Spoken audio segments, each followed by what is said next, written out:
Le conte a ceci du lézard qu'on croit toujours l'avoir attrapé alors qu'il n'en reste jamais que la queue. Bienvenue dans ce nouvel épisode des contes de la queue du lézard. Si nous parlions aujourd'hui des trolls, ces êtres malfaisants qui peuplent certains contes et le folklore scandinave, mais qu'on associe aussi à ces perturbateurs sur Internet qui adorent passer leur temps à troller, c'est-à-dire à créer de vains débats conflictuels et des controverses artificielles qui invectivent et vilipendent leurs victimes cachées derrière leur écran. Écoutons cette histoire que les trolls, leur trollage émotionnel et leur emprise toxique m'ont inspiré. Vous êtes-vous déjà promené dans une forêt de bouleaux ? Si c'est le cas, avez-vous déjà bien regardé sous les cicatrices et verrues du tronc de ces arbres tout blancs ?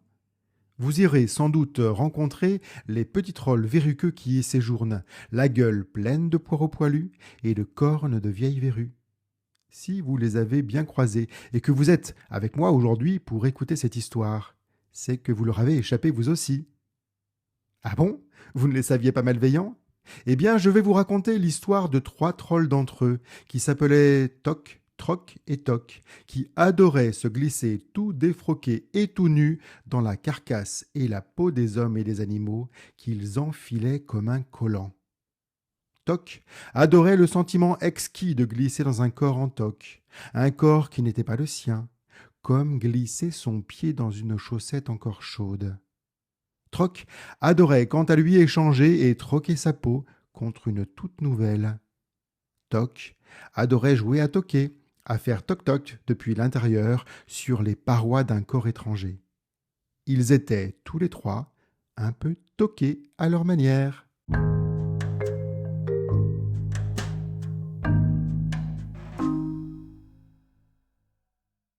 Un jour, ces trolls avortons profitèrent de l'agitation à la cour, pendant les obsèques royales, pour se glisser tous les 3 dans la dépouille encore tiède du roi. Le souverain avait, selon eux, coupé des arbres de leur bois, et ils avaient décidé de le punir pour cela. Mais c'était là l'excuse de trolls malveillants, car en réalité, le roi n'avait fait que prélever de la forêt des troncs d'arbres déjà morts, pour qu'aucune créature surnaturelle ne fût jamais dérangée ni incommodée. À l'instant où les trolls se glissèrent dans le corps du roi et enfilèrent sa dépouille, et après l'avoir recousu par où ils étaient passés, ils commencèrent à faire du ramdam à l'intérieur. Tout le monde à la cour fut alors surpris de voir le roi ainsi remué en tous sens et ressusciter et se réveiller de son dernier sommeil. Les dames tombèrent en pâmoison, et le dauphin, qui devait prendre le trône à la suite de son père, s'étouffa avec son oraison.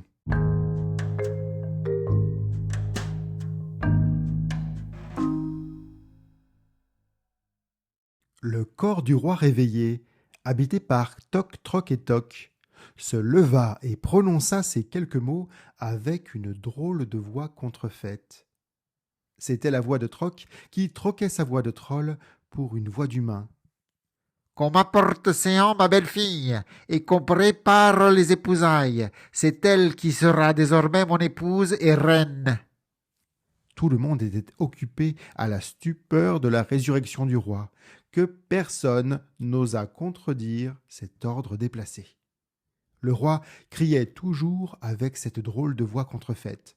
« Allez, qu'on se presse, mon corps refroidit déjà, je n'ai pas toute la journée. » Alors, la belle-fille du roi prit son courage à 2 mains et entra dans la chambre royale.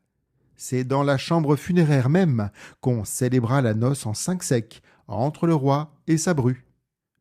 Aussitôt les vœux prononcés, le roi, habité par les 3 petits trolls, chassa toute la cour, prétextant souhaiter consommer son mariage en paix. Allongé dans son lit de mort, il s'adressa à la nouvelle reine en ces mots que murmurait Troc depuis l'intérieur du roi. « N'ayez crainte, ma douce, je commence à refroidir et ne souhaite pas d'autre enfant.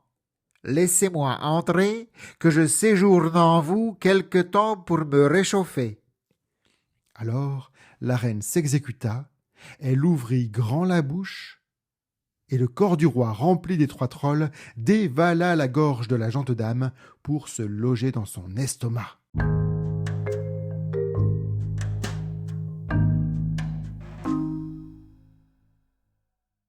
La reine fut aussitôt enceinte, et cela pour une durée de 3 fois les 3 trolls.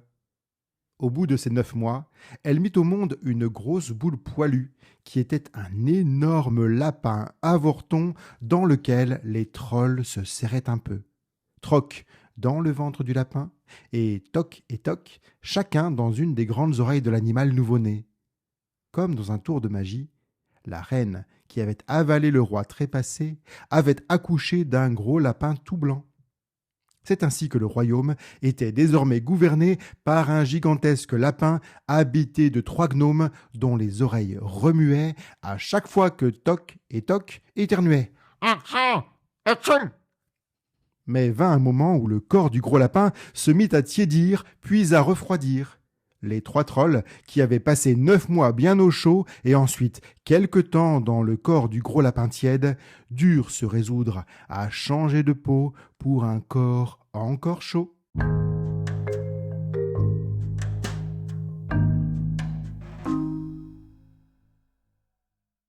Le gros lapin, qui était roi, demanda avec une drôle de voix: Qu'on m'apporte une lapine pour qu'elle devienne ma nouvelle reine.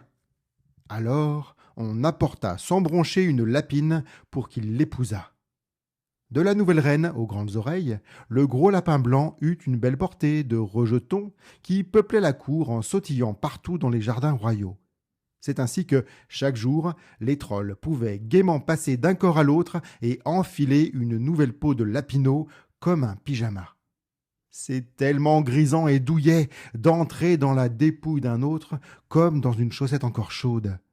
Aussi, cette histoire pourrait-elle ne jamais s'arrêter, tant la portée de la lapine comptait de nombreux lapereaux dans lesquels les 3 trolls pouvaient se glisser sans discontinuer. Mais vint un jour où Troc, qui vivait dans le ventre d'un des lapineaux, quand ses confrères s'étaient encore installés dans les grandes oreilles, ce même Troc, le plus bavard des 3 trolls, eut la langue plus pendue que d'autres jours. Il se fit arracher et ravir la langue par un grand rapace qui passait par là et qui offrit le bout de chair à ses oisillons. C'est ainsi que cette histoire est venue jusqu'à moi qui vous l'ai racontée.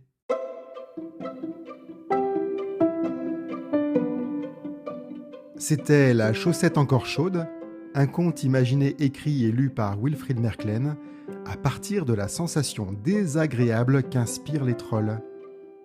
Pour retrouver d'autres contes peuplés d'archétypes et de drôles d'émotions, retrouvez-moi sur le podcast Les Contes de la Queue du Lézard et aussi sur laqueuedulézard.com.